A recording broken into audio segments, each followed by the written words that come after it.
আওয়ামী লীগ মাঠে নামতেছে, নানাভাবে চেষ্টা করতেছে, ছোট হোক বড় হোক তাও নামতেছে, সমাজে মিশে যাওয়ার চেষ্টা করতেছে। হ্যাঁ, আবার দেখেন প্রফেসর ইউনূস সরকারের পদত্যাগের দাবিতে আওয়ামী লীগের লিফলেট বিতরণ করতেছে। সে আবার বিসিএস শিক্ষা ক্যাডারের কর্মকর্তা মুকিব মিয়া, পোস্টিং লালমনিরহাটের পাটগ্রামের সরকারি জসিমউদ্দিন আব্দুল গনি কলেজে ইংরেজি বিভাগে, আর লিফলেট বিলাচ্ছে জাতীয় প্রেস ক্লাবের সামনে। আবার ভোরে মিছিল বের করছে। মুজিব আমার চেতনা, মুজিব আমার বিশ্বাস, মুজিব আমার বিশ্বাস, মুজিব আমার চেতনা, শেখ হাসিনার ভয় নাই, রাজপথ ছাড়ি নাই। স্লোগান আবার দিচ্ছে ওই মুকিম। ওই ছাত্রলীগের কেন্দ্রীয় কমিটির সাবেক গণশিক্ষা বিষয়ক সম্পাদক ছিল। এইগুলাক জিটে দেখবেন, সেটি দাবরানি দিবেন, কোথাও এদের দাঁড়াবার দিবেন না। এটাই হইতেছে এখনকার স্ট্র্যাটেজি। 4 আগস্ট এই হারামজাদা শিক্ষা ভবনের সামনে মিছিলের নেতৃত্ব দিছে, খুনি হাসিনার পক্ষে প্রকাশ্যে স্লোগান দিছে। তারপরে 6 মাস ঘুরে বেড়াচ্ছে, পোস্টিং নিয়ে বসে আছে পাটগ্রামে যায়। চলছে লড়াই চলবে, শেখ হাসিনা লড়বে, শেখ হাসিনার ভয় নাই, রাজপথ ছাড়ি নাই, রাজপথ ছাড়ি নাই, শেখ হাসিনার ভয় নাই। দালাল বদর রাজাকার এই মুহূর্তে বাংলাদেশ, ঘাপটি মারা দালালেরা হুঁশিয়ার সাবধান, হুঁশিয়ার সাবধান, ঘাপটি মারা দালালেরা। আমার মাটি আমার মা, পাকিস্তান হবে না, পাকিস্তান হবে না, আমার মাটি আমার মা। শিক্ষামন্ত্রীর বাসায় হামলা কেন? খুনি খালেদা জবাব দে, খুনি খালেদা জবাব দে। শিক্ষামন্ত্রীর বাসায় হামলা কেন? শিক্ষামন্ত্রীর বাসায় হামলা কেন? খুনি খালেদা জবাব দে। গত 6 মাস তার ফেসবুকে টানা অপপ্রচার চালায় গেছে সরকারি চাকরি কইরা। কেউ কিছু বলেনি, দিব্যি ঘুরে বেড়াইতেছে। বাসা বোধহয় সেগুন বাগিচা বা পল্টনে। ফেসবুকে যা লিখেছে সেটা ওর নেত্রী হাসিনা 2018 সালে সরকারি কর্মচারী একটা শৃঙ্খলা এবং আপিলের যে বিধিমালা 3 খ এই ধারা অনুযায়ী শাস্তিযোগ্য অপরাধ করছে, তাও সে আছে। শিক্ষামন্ত্রী হচ্ছে বিএনপির পছন্দের মন্ত্রী, ওই ডায়াপার পরা ওয়াহিদুদ্দিন মাহমুদ। 30 সেপ্টেম্বর আমি পোস্ট দিছিলাম এই ভিডিওর। ওই মাউসির সামনে স্লোগান মাস্টার কে নামও পাওয়া গেছে। 1 নম্বর তরিকুল ইসলাম 35তম বিসিএস, সাদিয়া সুলতানা 35তম বিসিএস, দিদারুল ইসলাম 34তম বিসিএস, আর মুকিব মিয়া যে স্লোগান দেওয়া 33তম বিসিএস, বিজয় কুমার ঘোষ 24তম বিসিএস, স্বরূপ কাহালি 24তম বিসিএস। ওই স্লোগান দিচ্ছে, স্বরূপ কাহালির স্লোগান দিচ্ছে। জাফর আলী 16 বিসিএস।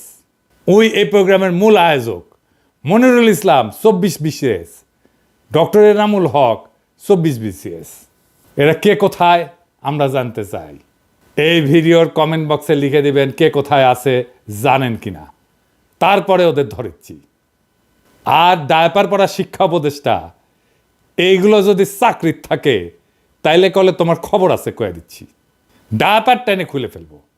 এর মধ্যে এই যে মাসুম রেজা ডয়েচে ভেলেকে সাক্ষাৎকার দিছে, দিতেই পারে, কিন্তু শেষে কি কইছে দেখেন, কইছে আমরা যে ছাত্রদের বৈষম্য বিরোধী আন্দোলন করেছিলাম, বৈষম্য দূর করার কথা বলেছিলাম, তার সুযোগ নিয়ে এমন এক শক্তি চলে এসছে যা সম্পূর্ণরূপে বাংলাদেশ বিরোধী, যে বাংলাদেশের স্বাধীনতা মূল ভিত্তি যেগুলা সেগুলার বিরোধী। এইগুলোকে যদি আমরা প্রশ্রয় দিতে থাকি আমরা তাহলে সামনে বাংলাদেশকে হারিয়ে ফেলা ছাড়া আর কিছু দেখি না আমি। ওই করেছিল বৈষম্য বিরোধী আন্দোলন। গপ্প মারাও মাসুম রেজা আমাদের সমসাময়িক, আমার কয়েক বছরের সিনিয়র হবে, একই সাথে ছাত্র ইউনিয়ন করতো রাজশাহী বিশ্ববিদ্যালয়ে। হ্যাঁ, আপনি করেছিলেন মাজুম ভাই বৈষম্য বিরোধী আন্দোলন। 16 জুলাইয়ের পরে তো শীত নিদ্রায় গেছিলেন। হ্যাঁ, অক্টোবরে এসে ফেসবুক গুতাইতেছেন, লেখালেখি সব মুছে দিচ্ছেন নাকি? হ্যাঁ, খুঁটি করেছিলেন বৈষম্য বিরোধী আন্দোলন খাটেত। হ্যাঁ, 25 সুন্দর সুন্দর মাইয়া নিয়ে তো নাটক টাটক করেন। হ্যাঁ, করতেও পারেন খাটেত। হ্যাঁ, বৈষম্য বিরোধী আন্দোলন মুক্তিযুদ্ধ করেছে আপনাদের আগের প্রজন্ম, খাটে আপনিও করেছেন হয়তো। মেজর ডালিমকে নিয়ে 2 বিসিলা কইয়া পোস্টার লিছিলেন না? তো আমাক পোলা বানিয়েছে কয় যে মেজর ডালিমের 2টা বিসি পাঠিয়ে দিই, মাসুমের 2টা বিসি ছিঁড়ে নিয়ে। হ্যাঁ, বুঝছা চাইছিল কলে পোলা পায়ন, আমি ঠেকাইছি। হ্যাঁ, পাঙ্খা গছেছে মাসুম ভাই। হ্যাঁ, নতুন বাংলাদেশে নতুন বয়ানের সংস্কৃতি চর্চা হবে। পুরো হাসিনার আমলে আওয়ামী ফ্যাসিবাদের বয়ান উৎপাদন করেছেন, ওই ন্যারেটিভ চলবি না। আপনাদের নতুন নাটক লিখতে হবে, নতুন সংস্কৃতি চর্চা করতে হবে। আমাদের বাংলাদেশ বিরোধী বলবেন না, ভুলেও না, কখনো না, কেউ যেন না বলে। এই আমাদের বাংলাদেশ বিরোধী বলবেন, বিসি টাইনা ছিঁড়ে ফেলবো একেবারে। আপনার সাথে ব্যক্তিগত পরিচয়ের সূত্র ধরে বলতে চাই, অ্যান্টিফ্যাসিস্ট শক্তির সাথে আপনাদের অ্যালাইন্ড হইতে হবে। আমার বাবা নাটকের লোক ছিলেন, আমি চাই আপনাদের সাথে কথা বলতে আপনাদের কনসার্ন শুনবো, আর আমাদের এক্সপেকটেশন শুনবেন। আমরা এনশিওর করব নিরাপদ সংস্কৃতি চর্চার। আপনি আওয়ামী বয়ান উৎপাদন করবেন, আবার এসা ওটা পারবেন না, করতে দেওয়া হবে না। আওয়ামী বয়ান আমরা ধ্বংস করে দেবই দেব। আমরা পারি কিনা সেটা তো দেখিছেন। আর ভাইবেন না যে এডি বসে খালি আওয়াজ দিই, তাই না? এডি আওয়াজ দিব, ঘটনা ঘটবে বাংলাদেশে। দেখেন চিটাগাঙে স্যাম্পল দেখেছি। একটু আগে আমি যখন ঘুমানোর আগে আমি বাসায় দেখছি পিনাকি ভাই লিখছে যে নেভি কনভেনশনের নজিবুল হোসেন মাইজভান্ডারি এবং এমপি সনি এই দুজন এখানে অবস্থান করতেছে। রাতে খাবারের দাওয়াতে আসছে ওরা। এটা শোনার পরে আমরা এদিকে আসছি, আমি আর আমার ছোট ভাই আইমান, আমরা দুজন এখানে আসছি। আসার পর দেখতেছি আমাদেরকে নৌবাহিনী অসহযোগিতা করছে। প্রয়োজনে শক্তি প্রয়োগ করতে হলে করব, শক্তি প্রয়োগ করতে হবে, কারণ প্রতি বিপ্লবী কর্মকাণ্ড এখনো চলমান। তাই আমাদের লড়াই এখনো শেষ হয় নাই। অনেক অমীমাংসিত ইস্যু আছে, সেগুলো সেটেল না হওয়া পর্যন্ত ক্ষমতার সাথে পাল্টা ক্ষমতার লড়াই হবে। ওপেন প্রস্তাব হয় নেগোশিয়েট করেন, অথবা হেড অন কলিশন করেন, চয়েস আপনাদের। বটম লাইন, আওয়ামী লীগ আওয়ামী বয়ান আমরা রাখবো না। কেউ আমাদের এই মিশন ঠেকাতে পারবেন না। কথা বলেন আমাদের সাথে, নিশ্চিত করব আপনার নিরাপদে সংস্কৃতি চর্চা করবেন। আর যদি ঘাড়তারামি করেন, আর্মি দিয়েও কিছু করতে পারবেন না, কেউ ঠেকাইতে পারবে না আপনাদের। এবার আসেন এই আওয়ামী লীগ নিয়ে আমরা কি করব সেটা নিয়ে একটু আলাপ করি। আওয়ামী লীগ নিয়ে বহুত মানুষ বহুত পেরেশানিতে আছে। ওরে কি নিষিদ্ধ করা ঠিক হবি? আমরা কেমনে তাহলে তাকে নিষিদ্ধ করব? এত বড় একটা রাজনৈতিক দল, আসেন এটা নিয়ে আলাপ করি। আওয়ামী লীগ কেন নিষিদ্ধ করা দরকার, এটা নিয়ে নালা আর আলাপ আছে। আওয়ামী লীগের ব্যাপারে আমাদের অনেকের নালিশ আপনারা শুনিছেন যে জুলাই বিপ্লবীরা লীগরে ব্যান করতে চায় এবং বিএনপির কারণে করতে পারতেছে না। এই সরকারের পজিশন কি এই ব্যাপারে? তারা কখনো বলটা পলিটিক্যাল পার্টিগুলোর দিকে দেয়, কখনো ইলেকশন কমিশনের দিকে দেয়, ইলেকশন কমিশন আবার সরকারের দিকে দেয়। এই বল চালাচালি চলিচ্ছে আর কি। ওইদিকে দু একজন অ্যাডভাইজার আবার কইছে যে আওয়ামী লীগ একটা বিশাল ঐতিহ্যবাহী দল, এইটার তো অনেক কর্মী আছে। বিএনপিও আবার কয় এটার তো অনেক কর্মী, এদের কেমনে আমরা নিষিদ্ধ করব, আদর্শকে কেমনে নিষিদ্ধ করা যায়। আবার কেউ এসে কয় আওয়ামী লীগ এটা গোপন সংগঠন হয়ে যাবে। আবার আওয়ামী লীগের লেসপেন্সার, ওই যে দিল্লি স্টার আর মতি আলো, এদের সাথে সরকারের এক অংশের আবার লতকালুতকি হয়। আওয়ামী লীগের প্রভু ভারতের সাথে আবার সরকার বিএনপির উথলা ওটা প্রেম আছে, দেখিচ্ছেন না রিপাবলিক ডেতে যে একেবারে ধস্তাধস্তি ঢলাঢলি দেখে বাঁচি না। আওয়ামী লীগ জামাতের নিষিদ্ধ করবো, জামাতের নিষিদ্ধ করবো কইতো না, এটা নিয়ে আলাপ দিত। জামাতের ব্যাপারে তার কমপ্লেনটা কি সেটা কইছে, কয় নাই। আজকেও এইভাবে হাসিনা যেভাবে জামাত নিয়ে আলাপ করতো, সেইভাবে আওয়ামী লীগ নিয়ে আমরা আলাপ করতেছি। কোনো ডকুমেন্টেশন নাই। পলিটিক্যাল পার্টি হিসেবে ইনভেস্টিগেশন, আমল নামা বানানো এবং সেই মোতাবেক বিচার করার দিকে হাসিনা যেমন জামাতের নিয়ে করে নাই, এখন হাসিনার ব্যাপারেও কেউ করিচ্ছে না। না সরকার, না বিপ্লবীরা, না রাজনৈতিক দলেরা। অনেকে কয় হাওয়ার উপরে আওয়ামী লীগকে ব্যান করা হবে। এটা সত্য যে হাওয়ার উপরে একটা দলরে ব্যান করা যায় না। তো হাওয়ার উপরে ব্যান করা আর ওয়ারেন্ট ছাড়া গ্রেপ্তার করা আর আদালতে না পাঠায় হাজারাতে আটকায় রাখা একই জিনিস। লিগ্যাল প্রসেসে আওয়ামী লীগকে নিষিদ্ধ করা যায়, কিন্তু সেই লিগ্যাল প্রসেসে নিষিদ্ধ করার পথে কেউ হাঁটিচ্ছে না। তো তাই বলে কি আমরা আওয়ামী লীগকে নিষিদ্ধ করব না? অবশ্যই করব। তবে আমাদের দরকার একটা clear cut documentation. Awami League একটা ফ্যাসিস্ট দল, তারা ফ্যাসিজম কায়েম কইরা দেশের জনতাকে বন্দি করছে, লুটপাট করছে। এইটা স্ট্যাবলিশ করার মতো ডকুমেন্টেশন সরকার বা বিপ্লবীরা, এমনকি রাজনৈতিক দলরা দিতে পারছে এখনো পারে নাই। এই ব্যাপারে মন দিতে হবে আমাদের। বিচার বা ব্যান তো পরের মামলা, আপনাদের হাতে তো রাষ্ট্র, এই কাজ তো আপনাদের করতে হবে। আমাদের তো পেট চালানোর জন্য কামলা দিতে হয়। আমার তো বাবার জমিদার ছিল না যে কাজ না করে থাকতে পারবো। ফুল টাইম কাজ করলে দেশে থাকলে করে দিতে পারতাম, দেশে তো আর নিবেন না। আমরা নিশানা দিতে পারি, কোনো গ্রুপ কাজ করলে সাহায্য করতে পারি। এই ডকুমেন্টেশন করলে দেখবেন এবং এই আলাপের শেষে দেখবেন ফ্যাসিবাদও, এমনকি হিটলারের ফ্যাসিবাদ, মুসলিনের ফ্যাসিবাদও হাসিনার শাসনের চাইতে ভালো ছিল। সেই আলাপটাই করি, আসেন। এই ডকুমেন্টেশনে মোট 8টা পয়েন্ট থাকতে পারে। এলা প্রমাণ করা যাবে, ডকুমেন্ট রেডি করা যাবে, খুব বেশি কষ্ট করতে হবে না। আরও কিছু চাইলে যুক্ত করা যেতে পারে। এটা মোটা দাগের ডকুমেন্টেশন। কি কি? এক নম্বর হইতেছে জয় বাংলা একটা বর্ণবাদী রেসিস্ট একটা স্লোগান। এটা বাঙালি সুপ্রিমেস্ট স্লোগান, এটা সাম্রাজ্যবাদী স্লোগান, এটা বাংলাদেশের সকল জাতি আর ভাষার উপরে হামলার স্লোগান, এটা বাংলাদেশ রাষ্ট্রের সীমানার মধ্যে থাকা যতগুলো ভাষা আছে, যতগুলো জাতি আছে, সবার উপরে বাঙালির দখলদারিত্ব নিশ্চিত করার স্লোগান। সে দখল করে নিতে চায়, সে জয় করতে চায়, এমনকি জাতিসংঘের ইন্টারন্যাশনাল চুক্তিও এটা ভায়োলেশন। এইটাকে ভায়োলেট করে ভারতীয় বাংলার সাথে মিলতে চায়। সোনার বাংলার জিকির কইরা বাংলাদেশকে একটা বর্ণবাদী রাষ্ট্র হিসেবে দেখাইতে থাকে। এইভাবেই কট্টর জাতীয়তাবাদী জিকিরের ভিতর দিয়া আওয়ামী লীগ ফ্যাসিজমের 1 নাম্বার শর্ত পূরণ করে। 2 নাম্বার, আওয়ামী লীগ একটা গণতন্ত্র বিরোধী শক্তি। 2008 সালে ইলেকশনের ভিতর দিয়ে ক্ষমতা দখলের পর গণতান্ত্রিক রাজনীতি, জনগণের মিছিল, সমাবেশ, এগুলোর অধিকার অস্বীকার করে আওয়ামী লীগ। ইলেকশনের সিস্টেমকে ধ্বংস করে দেয়, নিজের ক্ষমতাকে নিজেই সে রিনিউ করে, সেলফ রিনিউয়ালের মতো। মানুষের ভোটের দরকার নাই, নিজেই সে একটা সিস্টেম বানায় ফেলে যেটা ভোটের মতো দেখা যায় কিন্তু আসলে ভোট না। জনগণের কনসেন্টের কোনো তোয়াক্কা না কইরা আমলা পুলিশ দিয়া ক্ষমতা দখল করে রাখে।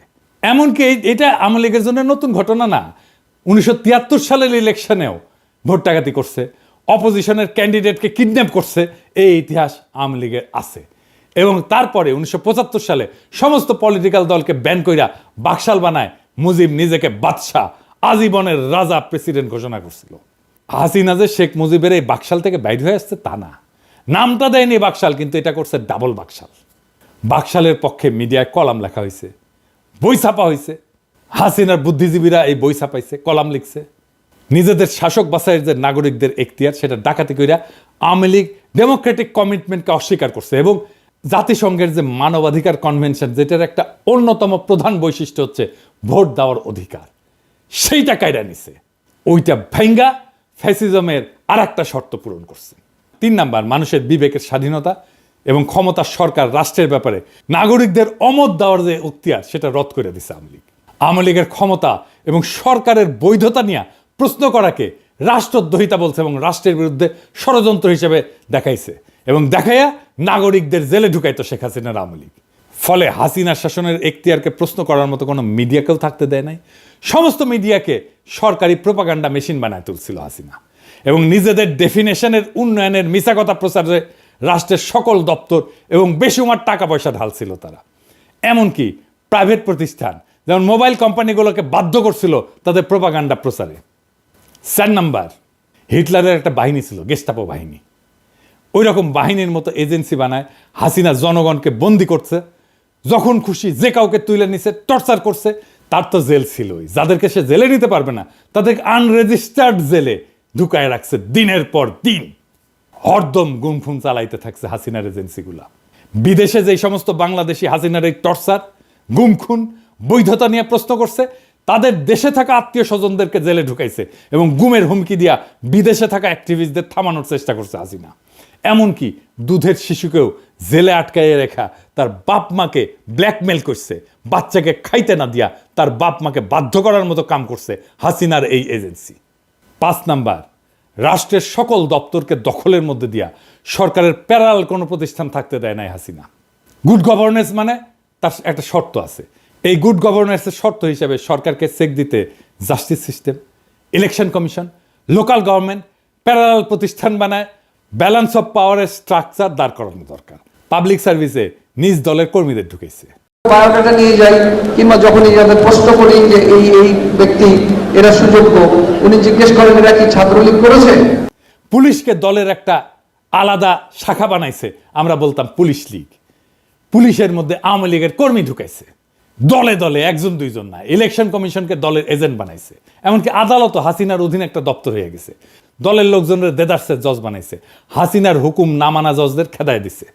এই সমস্ত ঘটনার মধ্যে দিয়ে জাস্টিস সিস্টেম এতই সরকারের অধীন হয়ে পড়ে যে পুলিশ বাহিনীর আদালত নামে আজব একটা জিনিস বানায় তারা। পুরা জাস্টিস সিস্টেমকে পুলিশের অধীন দপ্তর হিসাবে এতটাই নর্মাল করে তোলে হাসিনা যে একজন আসামিকে আদালত আর পুলিশের রিমান্ডে পাঠায় না। আপনারা দেখছেন না, পত্রিকায় লিখতেছে পুলিশ রিমান্ডে নিছে, এইভাবে নিউজ লেখা শুরু করে।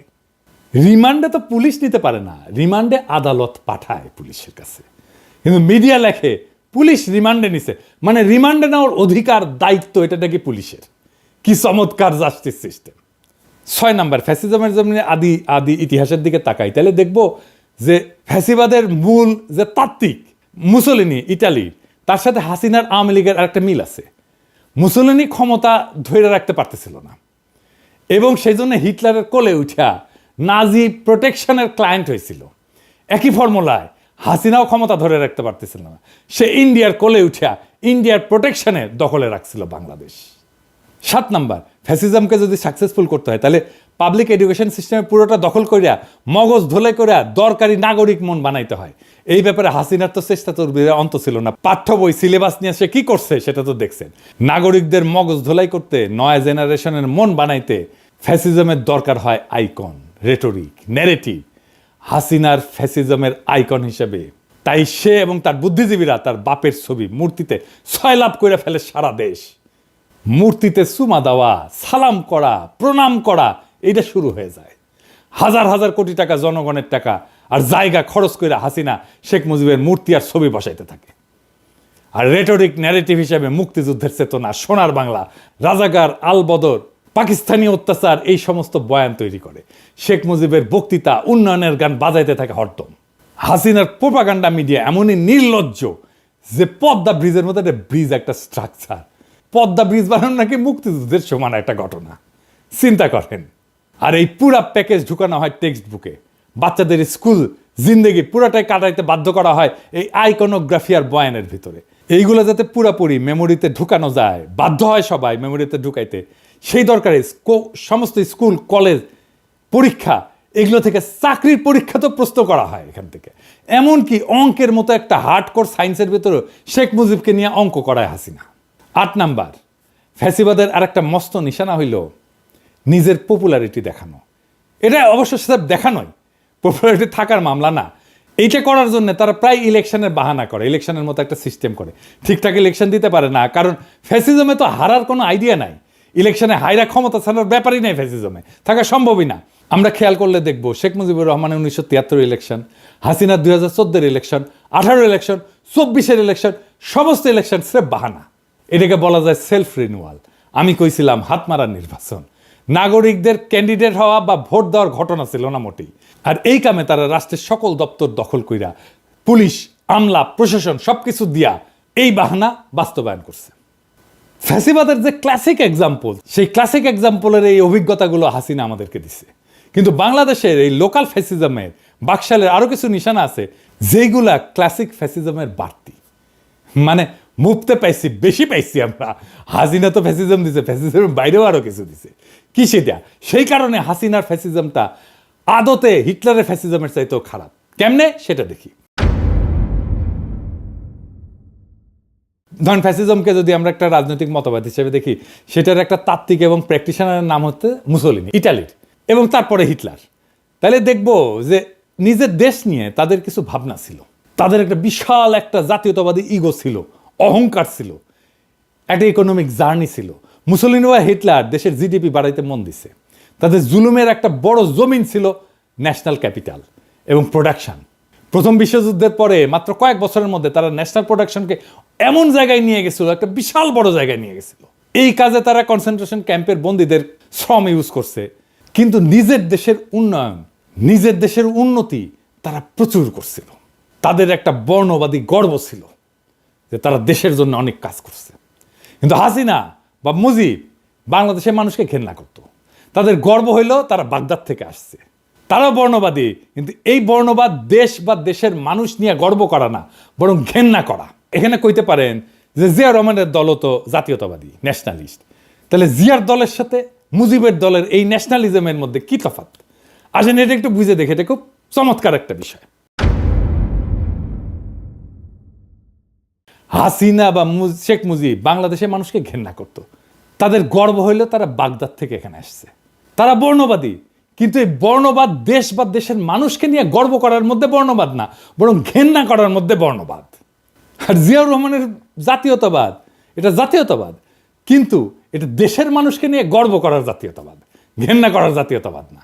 হাসিনার কাছে বাংলাদেশ তার বাপের বানানো দেশ, বাপ তার এই দেশটাকে স্বাধীন করে দিয়ে গেছে, এর মালিক সে, এটা তালুকদার সে।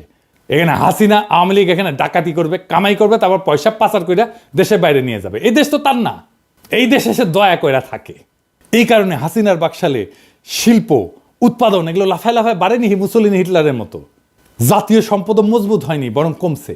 ব্যাংক ডাকাতি করে পাবলিক মানে বিদেশে পাচার করছে। এইভাবে আমরা একটা লোকাল ফ্যাসিজম পাইছি বাকশাল নামে।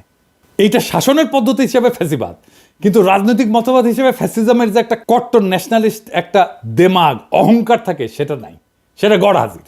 মুসলিন হিটলার টর্চার জুলুমের ভিতর দিয়ে নিজ দেশকে পাওয়ারফুল করে তুলছে, যুদ্ধের তাগত পয়দা করছে নিজ দেশে। আর হাসিনা উল্টা বাংলাদেশকে জুলুম করছে, কিন্তু আস্তে আস্তে দুর্বল করছে। জাতীয় যে অহংকার সেটাকে পুরাপুরি কোরবানি দিয়া শুরু থেকে ইন্ডিয়ার দাস রাজ্য হিসেবে বাংলাদেশকে তৈরি করছে এবং লুটপাট করছে। তার মানে এখানে হাসিনা লোকাল মাফিয়া গডমাদার। ফ্যাসিজমের সমস্ত পদ্ধতি সে কায়েম করছে, কইরা তার তালুকদারি কায়েম রাখতেছে এবং ডাকাতি কইরা বিদেশে পাচার করতেছে পাবলিক মানি। এই জন্যে বাকশাল হাসিনার শাসন ফ্যাসিজমের চাইতে খারাপ আচর রেখে গেছে, বাংলাদেশকে ফতুর কইরা রেখে গেছে হাসিনা। এটা ফ্যাসিজমের তুমুল টর্চার জুলুমের বাইরে বাড়তি খারাপ। ফ্যাসিজমে তো টর্চার জুলুম আছেই, হাসিনার শাসন ফ্যাসিবাদের টর্চার জুলুম চাইতেও অধিক বেশি কিছু, আরো বাড়তি খারাপ। হিটলার মুসলিনি যেখানে তার দেশকে অন্তত ধনী বানাইতে কাজ করছিল, সেইখানে হাসিনা দেশটাকে ফতুর কইরা দিছে। মোটের উপরে বাকশাল এমন একটা রাজনৈতিক বন্দোবস্ত যেটা শাসনের সিস্টেমটা উপনিবেশিক কলোনিয়াল, আর যেটা চালানোর পদ্ধতি ফ্যাসিজম।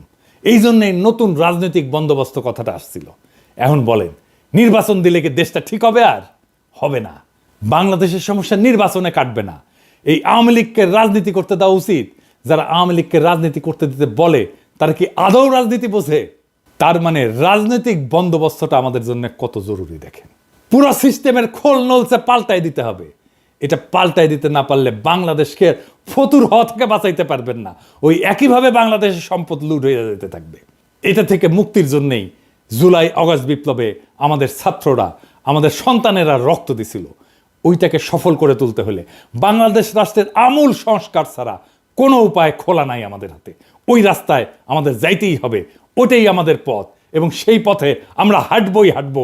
নির্বাচন দূরে থাকো, আগে বাংলাদেশকে রক্ষা করো, বাংলাদেশকে ফতুর হওয়া থেকে বাঁচাও, বাংলাদেশকে ফ্যাসিবাদের আসর থেকে বাঁচাও, বাংলাদেশ থেকে ফ্যাসিবাদের সমস্ত চিহ্ন দূর করার পথে হাঁটো। বাংলাদেশ ওই রাস্তায় হাঁটতে চায়, আমাদেরকে ওই রাস্তায় হাঁটতে দেন। আমরা ওই রাস্তায় হাঁটবই, আমরা বাংলাদেশকে ওই রাস্তায় নিয়ে যাবই। ইনকিলাব জিন্দাবাদ।